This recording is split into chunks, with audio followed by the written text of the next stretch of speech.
Warning. This episode contains brain food that will lead to improved emotional and social intelligence.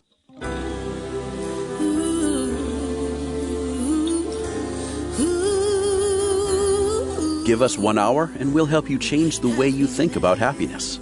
Harvesting Happiness with Lisa Cypers-Kamen is fresh, optimistic, and purpose-driven media that promotes well-being from the inside out. Each week, Lisa spotlights diverse trendsetters and change agents who are the greatest contemporary thinkers and doers, devoting their lives to creating a better world in which to live. Your host, Lisa Cypers-Kamen, is a widely recognized applied positive psychology expert, author, documentary filmmaker, and lecturer specializing in optimal lifestyle management. Let's get to it. Here's Lisa.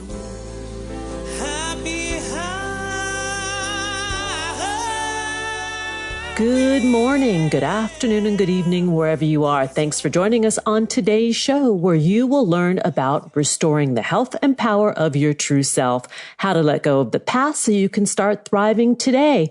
My first guest is Dr. Christiane Northrup. She is the author of the newest book, and there are many of them, but the latest one is Dodging Energy Vampires, an empath's guide to evading relationships that drain you and restoring your health and power. Dr. Northrup is a board-certified OBGYN, former assistant clinical professor of OBGYN at the University of Vermont College of Medicine, and New York Times best-selling author, now dedicating her life to helping women truly flourish by learning how to enhance all that can go right with their bodies. And I'm going to add, Chris, and right with their lives. Thank you. Yeah, because your life is what influences your body more than anything else. Yeah, I just, that's a freebie, that little update to the bio. That's really good. Thank you. Thank you. So let's talk about these people who bleed the goodwill from our hearts and minds. We all know someone or many like this. That's right. It's about 1 in 5 people. In psychiatry, they call it cluster B. There is nothing biochemically wrong with them, even though many go to therapists and psychiatrists because they drive their partners and their family members crazy. And so think about it, 1 in 5. That means everyone who's listening has at least one in their lives. There's a spectrum, so it ranges from people who are just a little annoying with their OCPD, obsessive compulsive personality disorder, or narcissistic traits, to the full-blown psychopaths like Harvey Weinstein or Jeffrey Epstein. And so just remember that. The ones that just have a few traits that drive you nuts, you can live with.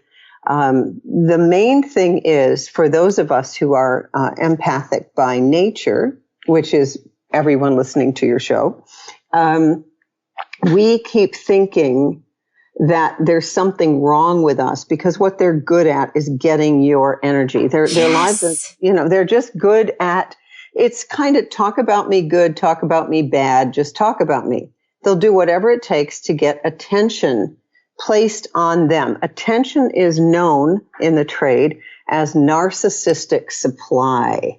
So instead of tapping into source energy, nature, the electromagnetic field of the earth, God as you understand God, being, breath, great food, they tap into the energy of other people because deep down inside there isn't a self there. What they are operating out of is a sort of false ego. But here's the deal.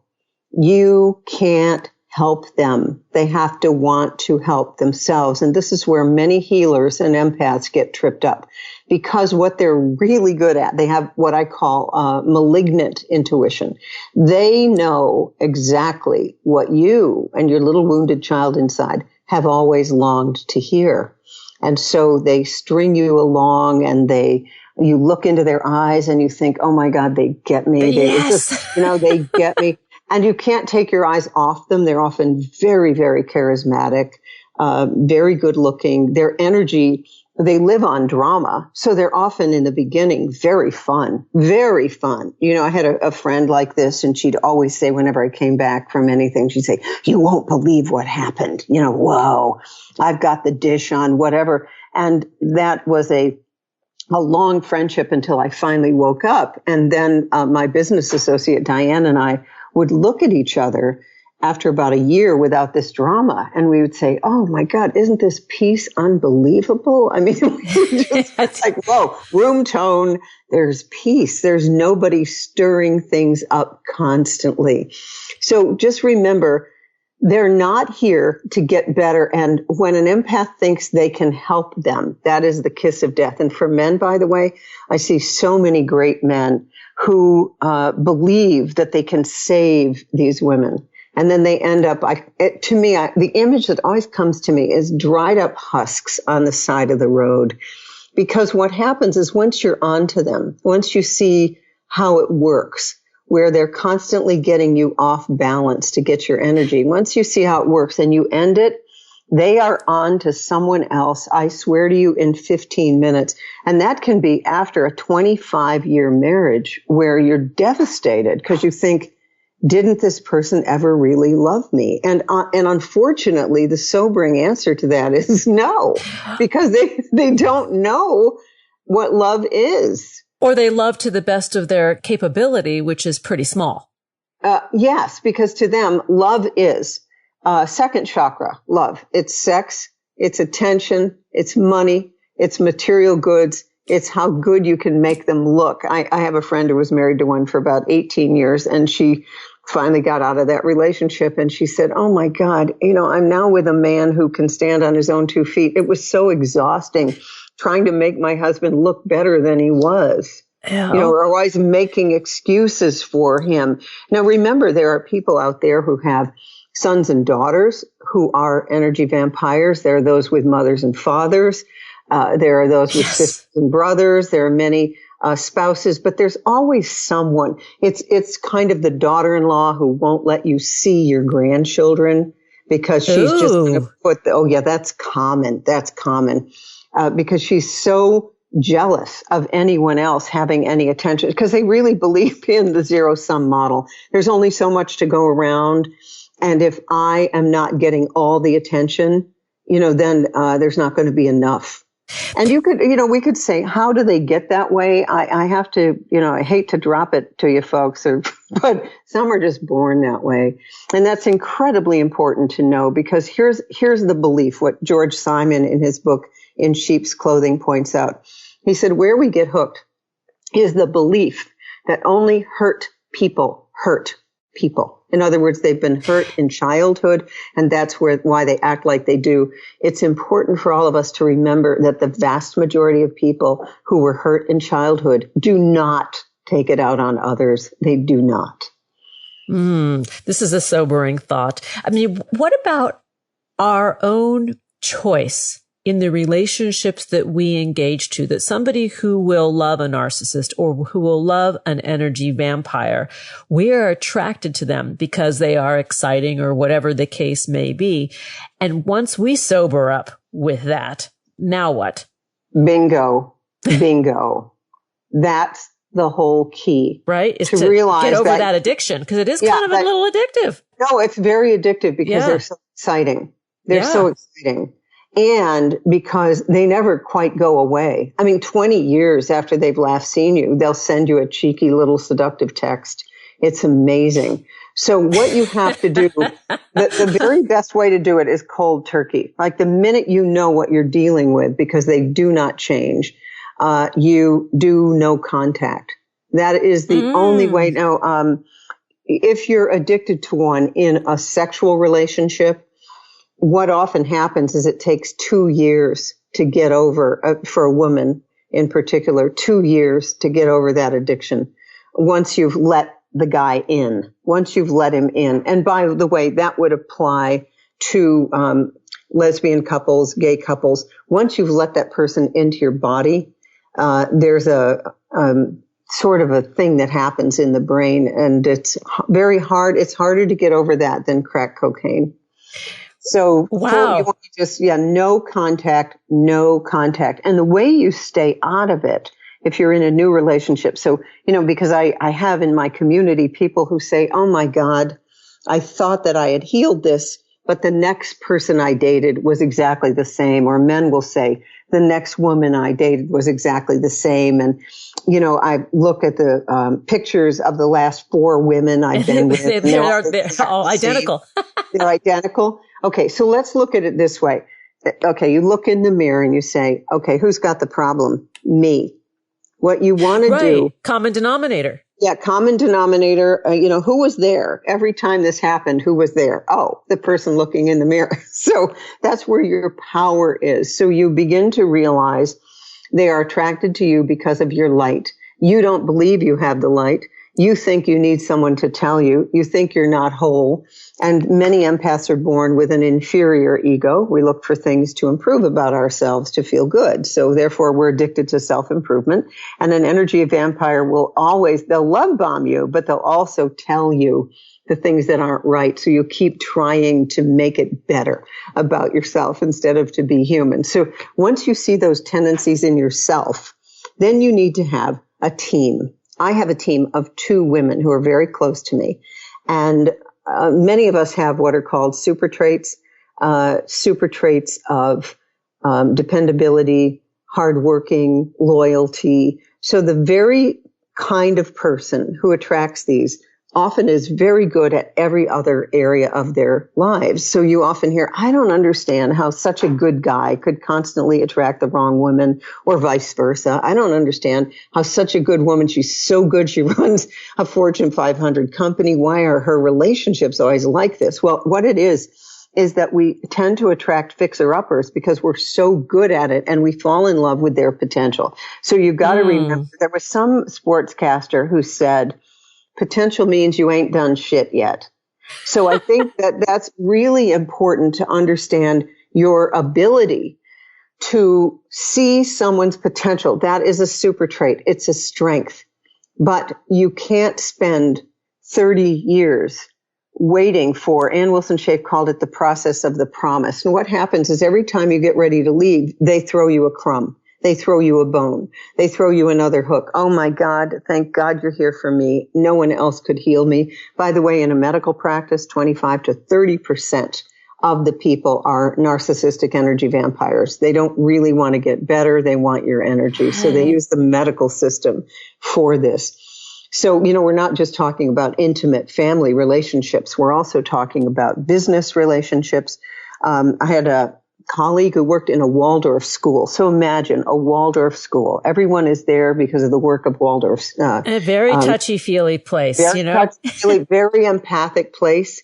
So an energy vampire would be able to come in there, and they work by splitting. We've always said in our psych ward at the hospital, you can tell when there's a borderline on the unit, the nurses start fighting with each other. So they play one against the other. Oh, you're my favorite. And that kind of thing. So you have to know what you're dealing with. And most people don't know what they're dealing with because these people, the energy vampires, are often surrounded by a group of flying monkeys. That's the flying monkeys from the Wizard of Oz. Go out and do their bidding. And the minute that anyone gets close to calling a spade, the flying monkey who doesn't understand, who could be a family member, lands on you. So very often, here's what you got to be ready for. So let me be very sobering about this. When you have a family member like this, a mother, a father, sister, brother, very often the wagons circle the sick person as, yes, they circle the sick person. So if you want to be healthy, you've got to be willing to be alone and not have family approval for a while until your vibration attracts your new tribe, because very, very often what they're so good at is pitting people against each other. And that, you see, that gives them narcissistic supply and it gives them control. So the first thing you will experience most likely is a sense of profound loss. But that's way better than having your lifeblood sucked out. Yeah. Let's go to the break. And when we come back, we're going to continue the conversation with Dr. Christiane Northrup to learn more about her work and her vast library of amazing books. Please visit www.drnorthrup.com, on Twitter at Dr. Chris Northrup, and on Facebook, that page is Dr. Christiane Northrup. Here comes the break. We'll be right back. And that is a guarantee. We're talking about dodging energy vampires. Hang on just a minute here. Before we take that break, I want to chat with you about the important intersection of fashion and comfort.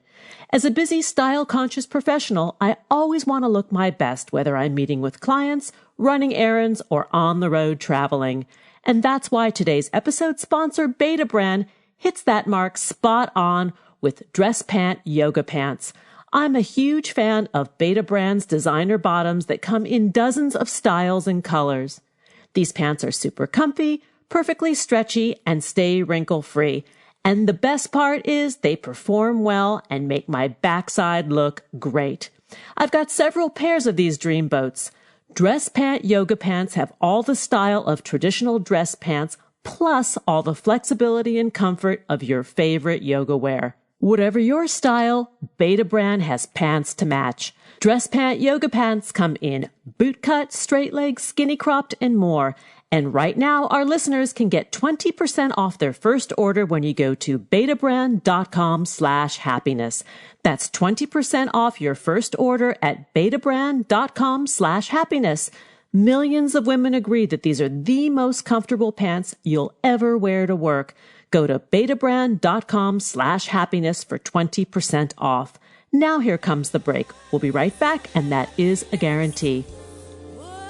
To learn more about cultivating sustainable well-being at home and the office, visit harvestinghappiness.com and explore Lisa's experiential on-site brain fitness workshops, corporate programming, and speaking engagement services.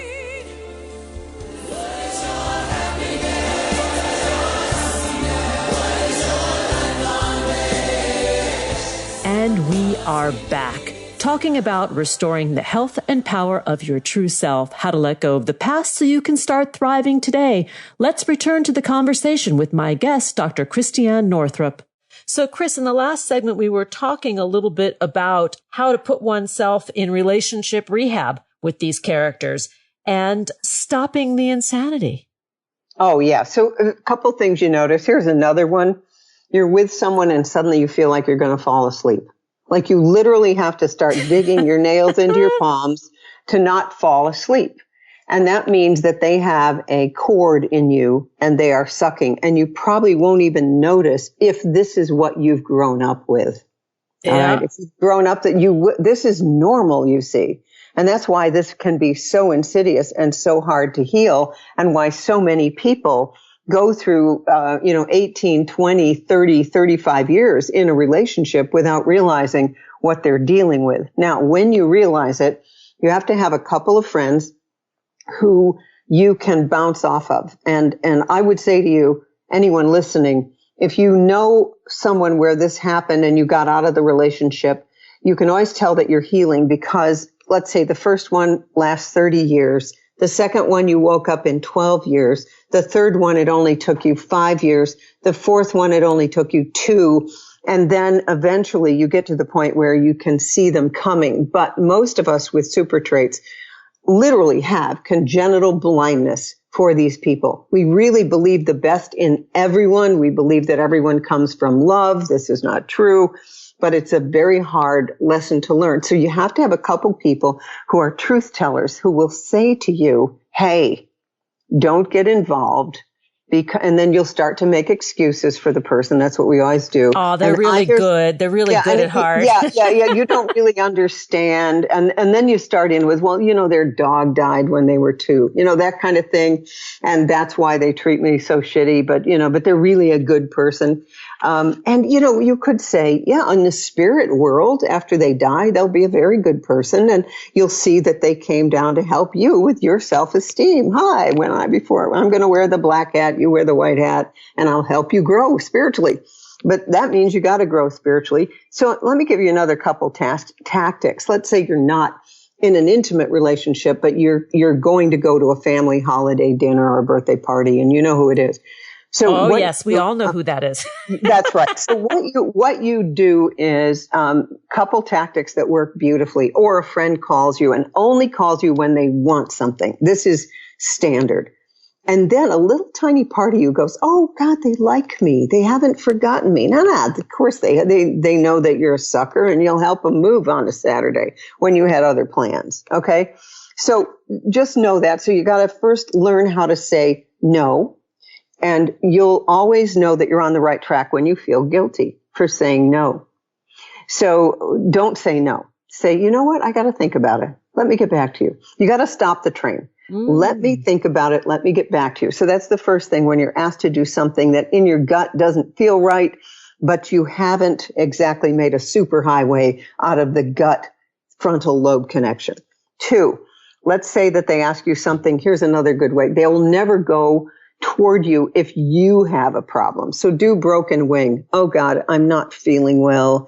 Or I just, I feel like maybe I broke my leg, or I think I'm coming down with Ebola, and whatever, just do something where you have a need. They will back off very quickly. And then the third one is gray rock. Gray rock is good. So this works well in a business setting. Always someone comes over to bother you. You just pretend you're a gray rock. Like you're literally, there's nothing you have to give. And I had a community member who said, oh my God, I did that gray rock thing at work. It worked so beautifully, but I felt so guilty, because you feel like giving them your energy is helping them. Every bone in your body says this is helping them. And I want you all to know it is doing the opposite. The most loving thing you can do for these people is stop giving them narcissistic supply. Allow them to hit bottom so that they wake up in this life or the next. And George Simon says that he's seen some of them wake up. If they do, it's in their 60s and they have utter contrition. Contrition means being broken into 1,000 pieces. And he said, you don't have to do anything. They will do anything to make up for it. I have never seen it. And here's the problem. If you are an empath with super traits, and I tell you that sometimes they might change, it is like Jim Carrey in Dumb and Dumber. What's the chances that you would ever have a date with me? It's 1 in a million. So you mean there's a chance? It's like that. It's like that. We would hang around for 200 years expecting them to change. Now, here's another thing that I wanted to mention. It's important. But hang on. Before we go, I want to just go back to the gray rock technique and sort of run that through, because there are some instructions with this, right? That to try and be as emotionless as possible. That's it. There's nothing. You're not giving off anything. Poker face. That's it. You're drab. Think about that. You just stepped into a gray tent. Maybe that's moldy. Just it's something where you are giving off no good vibes at all, which means that you have to turn your light down a little bit, but another thing you can do, you can exude divine love, which is a toxin to toxic people. So you can just put a whole 360-degree orb of divine love around you. And you know how vampires in all the vampire movies, they can't stand the sunlight, their skin all cracks and they die? It's true. Right. Yeah. I mean, to exude divine love is an answer. Doesn't change the other person. No, but it makes them go away. Because remember, divine love is God's love. It's not personal love. Where we get turned into a dry husk is personal love. Giving them our money, giving them our time, giving them sex, giving them whatever they want, giving them status, no. Just divine love. That's kind of like God used me and put out a beam of an orb of light all around you. That's not my love. It's sort of thy love. So that's one to try. So we've got these characters in our lives, and everybody knows who that person or people are that have some of these qualities of being an energy vampire. How do we show up in our lives to be as neutral and respectful as possible while protecting ourselves? I understand the gray rock and the divine love, but we might have to engage with these characters no matter what. Yes, you very often do have to. So you have to set boundaries. It's all about boundaries. So let's say that it's your mother. And, it's your mother and you want to have a relationship with her. So you set up before you're even visiting, you set up an exact time when you're going to get there, an exact time when you're going to leave. Then when she starts going south, starts criticizing your hair, your husband, your job, your makeup, then you know that she has received the amount of love that she can tolerate. And then you take your leave. Or choose something that the two of you love that's kind of neutral, like you see a movie, or you go to lunch, or you go to an art gallery, or you take a walk. You have to have a set beginning and a set end. Now, here's what will happen with the energy vampire. Oh, you're leaving so soon. I never see you. You've got to, Here Cheryl comes the guilt Richardson, trip. You know, Cheryl Richardson has a chapter title in her book, The Art of Extreme Self-Care. And the chapter title is, Let Me Disappoint You. You have to be able to tolerate the fact that people, they won't like you. And to a kid, if it's a parent, it doesn't matter if it's a 60-year-old kid, there's a part of you that feels like that's going to kill you because you needed your parents to survive. So you just have to be able to stay with that feeling until you get good at it. Well, you never call me. And you can say, you're right. I never do. So don't argue. You're right. I don't. And then boom, it stops the flow. Well, you don't visit me. No, I don't.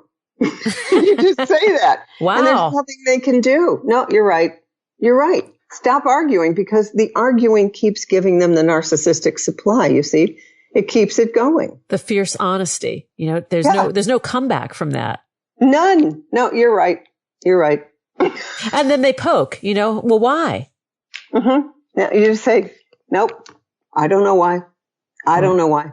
But you don't get many of these people. This is important. Have had a lot of couch time, meaning they've gone to many therapists. And unless a therapist understands narcissistic personality disorder, they will dominate the therapy encounter. Many of them spend to 4 and 5 therapists. And the therapist doesn't know what to do because they think that talking about it is going to help. It will not, ever. It keeps the character alive. That's right. You got to think, George Simon told me this analogy, which I loved. He said, you think that these people put you on the defensive on purpose. It is like a cat with a mouse. Think about it. The cat is not wounded from being a little kitten. The cat is playing with the mouse because it's exciting. Yeah. The puppeteering. It's puppeteering. Yeah. They know exactly what they're doing. And I think that it is so hard for a normal empathetic person to imagine this because we couldn't do that if our lives depended on it. We just couldn't do it. It goes against our moral fiber. So therefore, when your mother says, you never visit and I'm so lonely, you're right, Mom. Boom. We feel so bad because if anyone did that to us, it would be terrible. Yeah. Because we're trying so hard to be a good person. They aren't. They aren't. Well, you give food for thought with the pearls of wisdom in Dodging Energy Vampires, an empath's guide to evading relationships that drain you and restoring your health and power. Thank you, Dr. Christiane Northrup, for being on the show. To learn more about Chris Northrup and her work, please visit drnorthrup.com, on Twitter at Dr. Chris Northrup, and on Facebook, Dr. Christiane Northrup, and also Instagram, which I failed to mention earlier, is Dr. Christiane Northrup. Chris, thanks for being on the show. That was fun. Here comes that pause. We'll be right back, and that is a promise. Did you know that happiness is actually good for your health? Happy people live longer, are more productive, and make better partners, parents, and professionals. Connect with us on Facebook at Harvesting Happiness and follow Lisa on Twitter at Lisa Kamen for a daily dose of inspiration.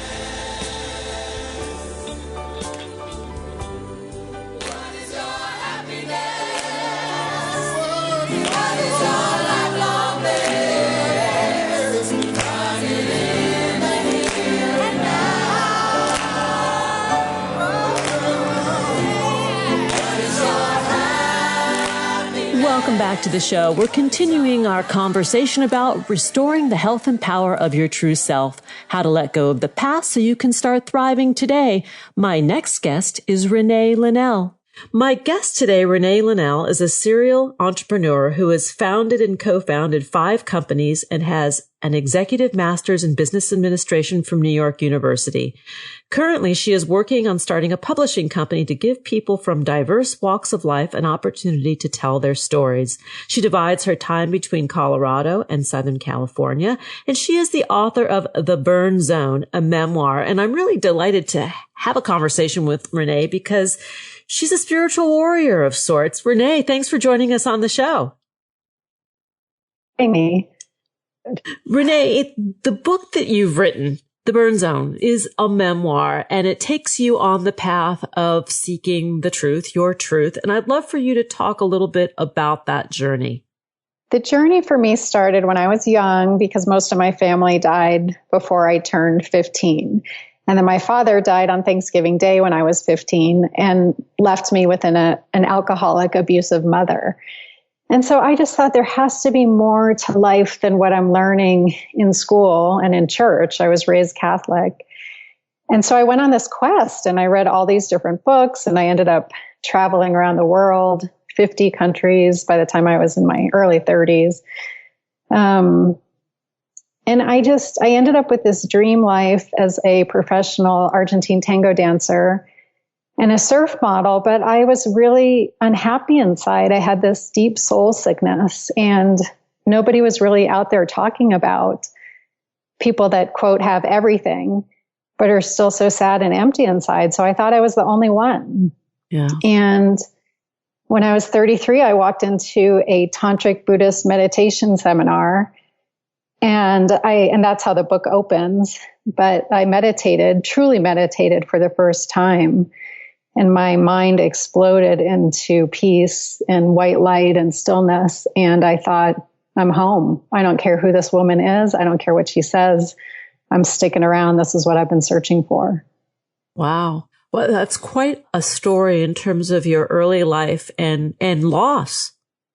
Right. Rebounding from loss is a challenge for many of us. And I would say all of us at some point in time experience that loss and what it takes for us to come back, and being so young, how that must have been a challenge and put you on the path.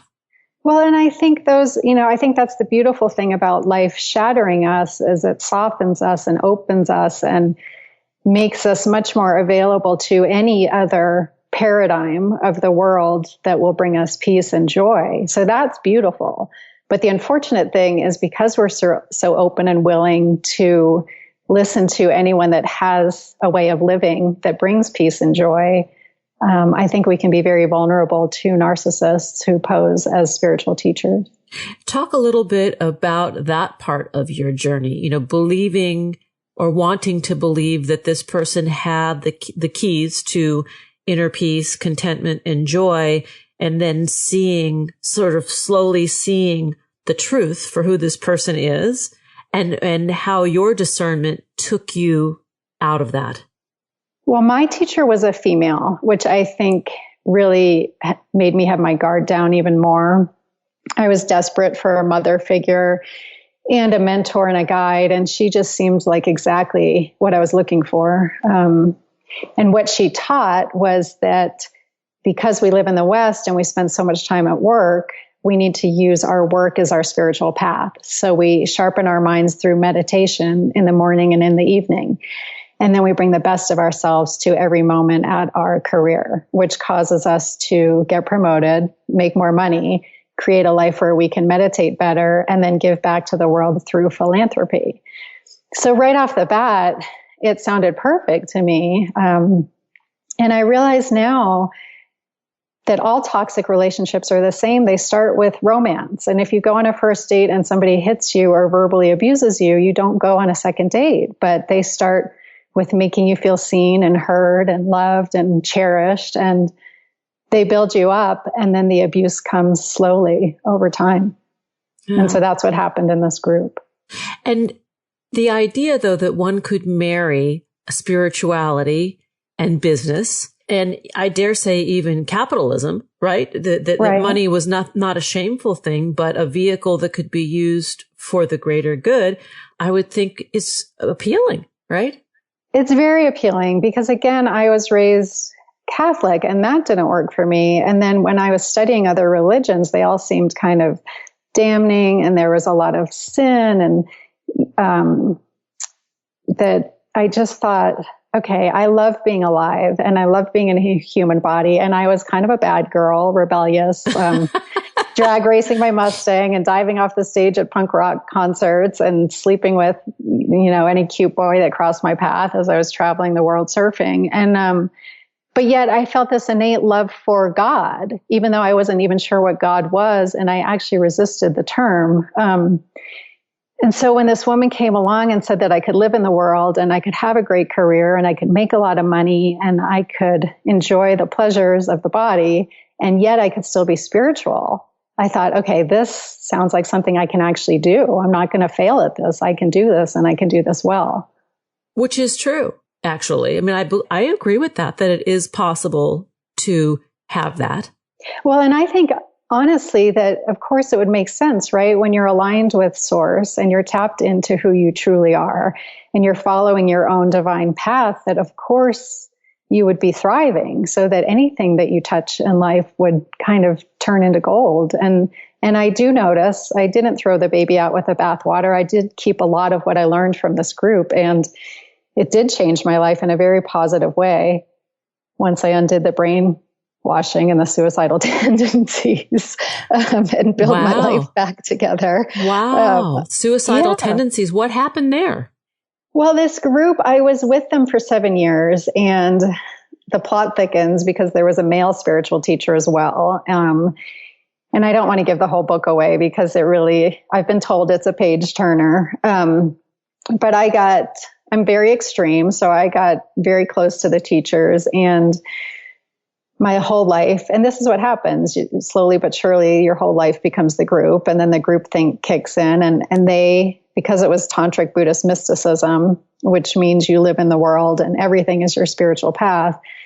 Some of the tasks were extreme. Like I was a professional dancer and I was told to become a computer programmer. And then I was told to get my black belt in karate. And then I was told to go get an MBA from one of the hardest business schools in the world, and then start a business that made $10 million profit after taxes. So, there were these amazing tasks, but yet I also was told to burn everything I own and to distance myself from friends and family. And as I did all of that, my support structure went completely away, which again is what abusers do in abusive relationships, is they remove your support structure. And so when it all came crumbling down, which it did when I was living in New York, yes, I was very suicidal. I thought, why am I even here? And I don't know who I am, and I don't know what I'm doing, and I can't trust anybody, and I can't trust myself. And so it was a mess.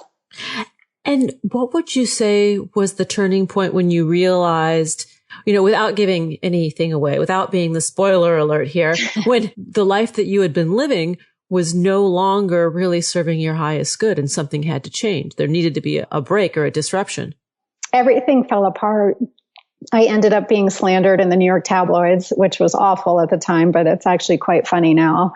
And losing hundreds of thousands of dollars in a lawsuit, it just was like my entire world blew up. And I just really couldn't get out of bed in the morning, and everything was just crumbling. And then I had a near-death experience snowboarding, and I should have died, and I didn't.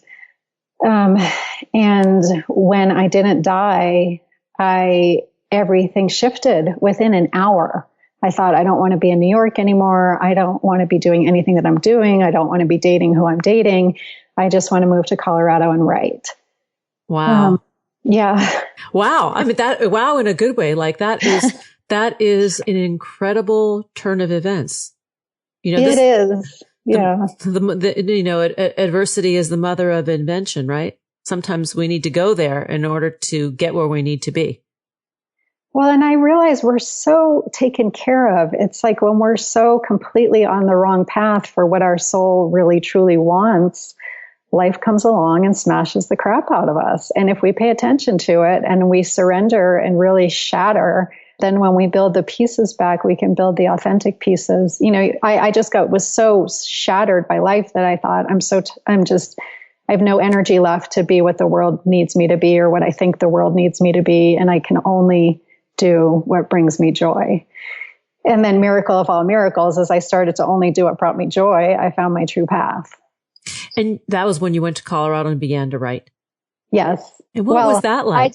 I didn't realize, I thought I was going to move to Colorado and just start writing and become some best-selling author and have a new career. And instead I moved to Colorado and fell apart even more. And that's when the crap really hit the fan, let's just say. And for years I was a mess. And I realized I wasn't just dismantling the 7 years in the cult. I was dismantling my entire life to go back to childhood and undo all of that trauma. And so the healing took a lot longer than I thought it would, but I came out the other side so much stronger and so much more authentic, and then so much happier and kinder and more compassionate and wiser. And everything's funny to me now when it used to be so serious. And so I'm pretty happy with the results.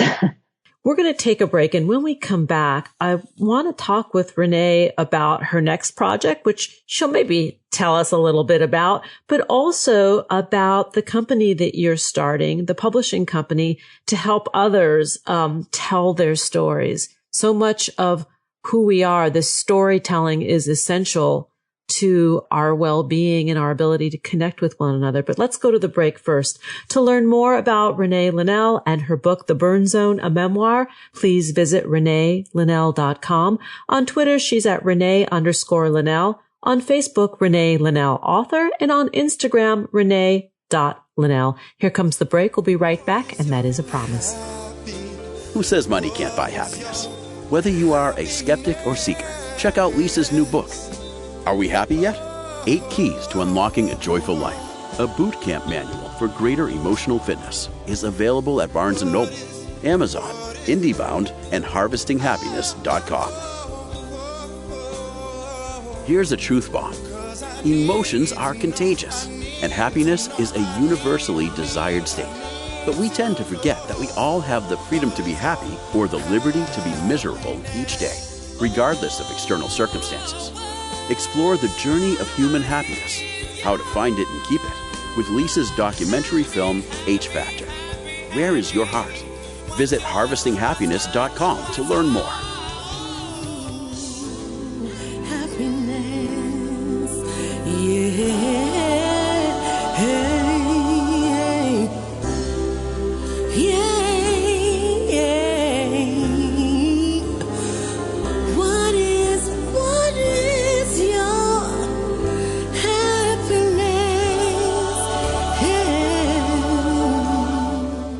We are back, continuing the conversation with Renee Linnell. We're talking about restoring the health and power of your true self, how to let go of the past so you can start thriving today. Let's get back to the conversation. You're writing another book now, and I would love for you to share with our listeners a little bit about whatever you feel comfortable about that book, and then also talk about the publishing company, because I love the heart with which you are starting this company. Oh, thank you. I'll start with talking about the publishing company, because as I went through this process, it started as a catharsis, just writing what happened to me so that I could heal. And Maya Angelou once said, there's no greater agony than bearing an untold story inside you. And I realized it's true for me. And then I realized it's true for all of us, and especially the marginalized. They're taught, we're all taught, really, to hide within us the adversity and the trauma and the wounds, and to shove it down and to put on a smiley face and to just blend in and suck it up and not talk about it. And I realized it's so important that we tell our stories. And I believe they're divine wounds, that on some level our soul signed up for them, so that we could learn from them and grow and then go into the world and help others. And I paralleled it to soldiers, how they go through hell in training and then they go work in hell so that they can go help others. And one day I just thought, well, what if this was my training? What if this was the 50-pound pack I threw on my back as I walked up this mountain called life? Wouldn't it be worth it if I could help others with this pain and this story? And so for me, that was the awakening. And then as I went through the publishing process, I realized you really either have to be famous to get a publishing deal, or you have to have money to self-publish. And I thought the people probably with the most intense stories that need to be told are the ones that really don't fit in either of those categories. So I would love to one day have a foundation that helps people, especially the marginalized voices, tell their stories. Wow. I love that.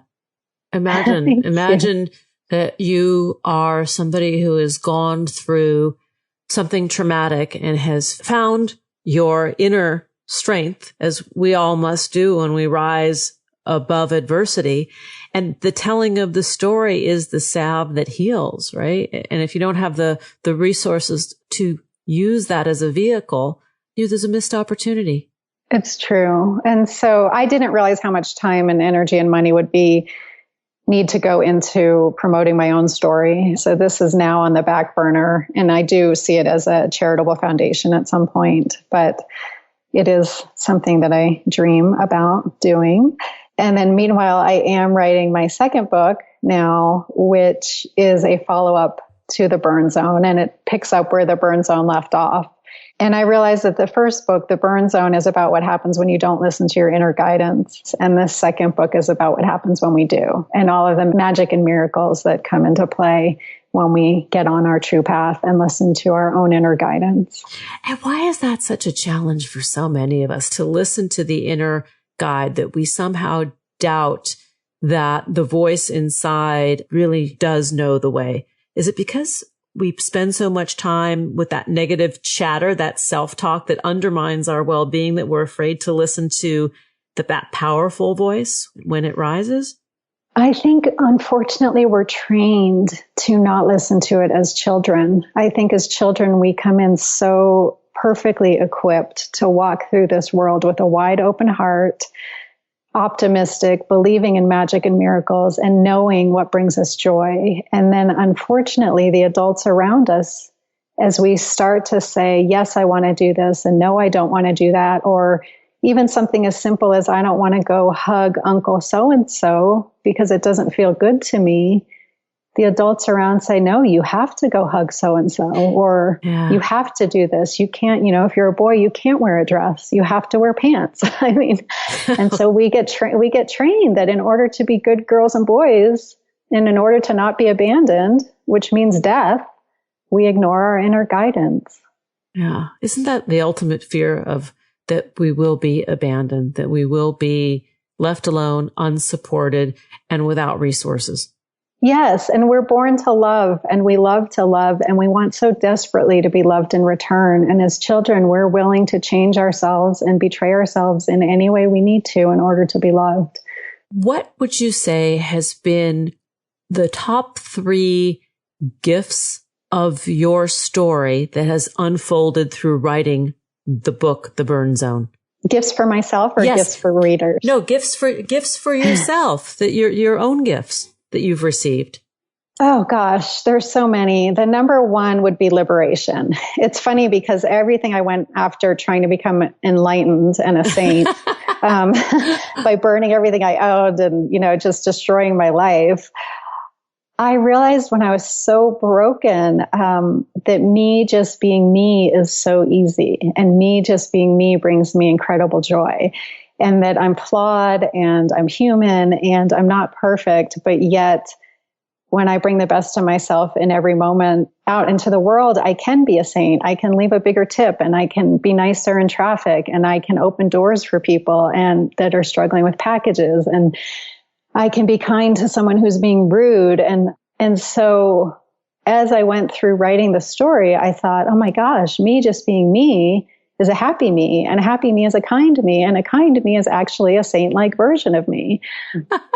So for all of us, when we're happy, it's like when we're happy and we're in love, we want the whole world to be happy and in love. And so we've got to start tuning into what brings us joy. And so the second thing was noticing it really is the little things. It's the cup of coffee and the porcelain mug for me, or it's walking in nature, or calling a friend.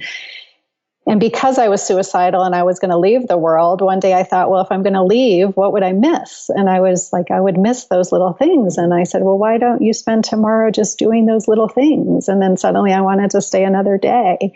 And so I think, another gift was just realizing I get to be happy. We're meant to be happy. It's okay to have a life that brings you joy. And then the last was just stripping away the BS, like no longer needing, when people would say, what are you doing? I would say, I'm healing. Life kicked the crap out of me and I'm healing. And when people would say, why? I would say, because I got brainwashed in a cult and totally effed up my whole life. And I'm a big fat loser that has no idea where to go next. And it was really liberating to put it all out there, to have nothing to hide and to have no more shame. Ah, the S word. Yeah, that shame. That is a toxic chemical. It is. And you put all your dirty laundry out there in print. And it's like, if I ever ran for political office, they couldn't even dig anything up on me. I just hand them the book and go read it. So isn't that a gift? It's such a gift, and it weeds out people that think I'm a freak show, or people, it weeds them out of my life. And so it makes all this space for these amazing people to come in that actually are inspired. And so then I've gotten so many beautiful messages from all over the world on social media by people saying, I want to meet you, or can you come talk to us, or can we meet for coffee? Because in my being willing to be so vulnerable and open, it gives them permission to do the same. And we all really just want to be loved and accepted for who we truly are. And what's interesting is that we all have a burn zone. We do. The title of your book is great, but like each one of us, I know I can think of mine. I'm sure people listening could think of theirs. It's true. It's so true. And what if we were all able to just kind of like wave our freak flag loud and high and proudly and just, run through life unashamed? What if? Yeah. Yeah. For me, because I don't share the same story as you, but I have a story, and as most people who are listening have stories. And I think if I had been limited by that story and not given myself permission to fall apart, because there was a period of time where the same thing that happened to you happened to me, probably a little bit different circumstances. But the idea was, let that freak fly. Yeah, I am sort of in smithereens right now. And that I'm hopeful that one day I'll be able to, get back on a path of joy. And then it happens. Yes, it does. And the joy that comes on the other side of complete and utter shattering and surrender is this profound, deep, childlike joy. And yes, of course, I go through my depressions, but now in the past where I would go, what's wrong with me? Or I try to talk myself out of having a depressed day or a couple of days. Now I know, okay, I'm useless for these. Today I'm useless. I'm going to hunker down under a blanket and read. If I can do that. And if I have to be in the world, then it's like I'm not going to be productive. I'm probably not going to be kind. So I have to give myself a lot of extra time and space and keep my mouth shut so I don't splatter my crap all over someone else. But there's such a liberation. Keep distance from fellow humans in those days. I know. I wish we could wear signs on our foreheads like the weather, like cloudy, chance of rain, bring an umbrella. Yeah. Yeah. I'm not approachable today. And, I guess honoring that is okay. I think so many of us that the shame is then stuck upon the shame, right? It compounds. Like we're ashamed of the circumstances, then ashamed for our reaction to the circumstances, and the shame multiplies, divides like a cancer, and then we're really stuck. It's true. And especially for those of us on some sort of spiritual path that think erroneously that we're supposed to be all joy and sunshine and magic and miracles and unicorns all the time. And it's like, we're human. So we live in the land of dichotomy. And so for as much joy as we will feel that much pain and sadness. And so it's not realistic to think we won't go on that roller coaster ride as we experience life in the human body. We will. The poet Rumi wrote, I don't know the poem by heart, but wrote a piece about the exquisite beauty or the exquisite joy of sorrow and darkness. Oh, it's so true, because only in that darkness can we understand the exquisite joy of when the darkness goes away. I mean, it's like, right, without hot, you can't know cold, and without love, you can't know fear. And the fear, we love something so much that then we're terrified it's going to be taken away from us. And so it really is, again, when you have that distance after being so shattered, you could go, it's all just amazing. Yeah. Renee Linnell, Thank you for sharing a bit of yourself with us. And the book is The Burn Zone, a memoir. To learn more about Renee and her work, please visit reneelinnell.com, on Twitter at Renee_Linnell, on Facebook, Renee Linnell Author, and on Instagram, Renee.Linnell. Thanks for sharing yourself with me, with us, and spending time. And I can't wait to read the next book. So come back. Thank you so much, Lisa. I really loved our time together. Me too. Here comes the break. Thanks for joining us on Harvesting Happiness. This is Lisa Cypers-Kamen and my guests today, Dr. Christiane Northrup and Renee Linnell, wishing you kind thoughts, kinder words, and the kindest of actions. Until next time, remember, happiness is an inside job. Happiness is your inside job. Go out and rock your day. Keep harvesting your own happiness anytime and anywhere from the comfort of wherever you are. Subscribe, listen, and share hundreds of downloadable episodes via our free app or from our libraries at toginet.com, iTunes, Google Play, and other fine podcast platforms. To learn more about Lisa's global consulting services, please visit harvestinghappiness.com. Spread more joy by liking us on Facebook at Harvesting Happiness and following Lisa on Twitter at Lisa Kamen. Harvesting Happiness is produced in collaboration with TogiNet Radio, KBUU Radio Malibu.net, and is available on PRX, the Public Radio Exchange.